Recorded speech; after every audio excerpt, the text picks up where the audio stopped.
महाभारत ग्रंथ में वर्णन मिलता है कि द्रौपदी पांचों पांडवों की पत्नी थी, जिसका विवाह असल में अर्जुन के साथ हुआ था। लेकिन एक घटना के पश्चात वह पांचों पांडवों की पत्नी मानी जाती है। इसके अलावा भी सभी पांडवों की अलग अलग पत्नियां रही हैं, जिनके बारे में कम ही लोगों की जानकारी है।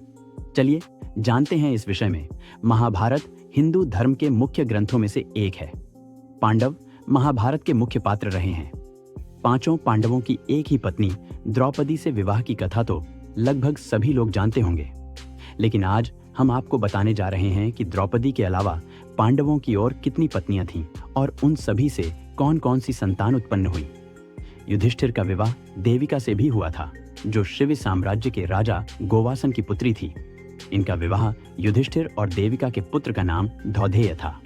भीमसेन और हिडिंबा के विवाह की कथा भी प्रचलित है। इन दोनों के पुत्र का नाम घटोत्कच था। वहीं भीम की एक और पत्नी थी, जिसका नाम बलंधरा था, जो सुंदर होने के साथ साथ बहुत शक्तिशाली भी थी। बलंधरा और भीम के पुत्र का नाम सर्वंग था। अर्जुन का विवाह द्रौपदी से स्वयंवर की शर्त जीतने के बाद हुआ था।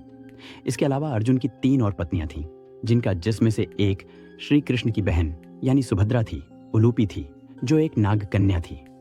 वहीं तीसरी पत्नी चित्रांगदा मणिपुर की राजकुमारी थी। अर्जुन को सुभद्रा से अभिमन्यु, उलूपी से इरावत और चित्रांगदा से बभ्रुवाहन पुत्र की प्राप्ति हुई। माद्री के पुत्र नकुल की द्रौपदी के अलावा भी एक पत्नी थी। नकुल का विवाह करेणुमति से हुआ था, जो शिशुपाल की पुत्री थी। इस दोनों के पुत्र का नाम निर्मित्र था। सहदेव भी माद्री के ही पुत्र थे। इनकी भी द्रौपदी के अलावा एक और पत्नी थी, जिसका नाम विजया था। विजया मधुरा के राजा की पुत्री थी और उनसे सहदेव का एक पुत्र सुहोत्र हुआ। द्रौपदी ने भी पांडवों की 5 संतानों को जन्म दिया, जो इस प्रकार हैं: द्रौपदी और युधिष्ठिर का पुत्र, प्रतिविंध्य भीम और द्रौपदी का पुत्र, सुतसोम अर्जुन और द्रौपदी का पुत्र, श्रुतकर्मा नकुल और द्रौपदी का पुत्र, शतानिक सहदेव और द्रौपदी का पुत्र, श्रुतसेन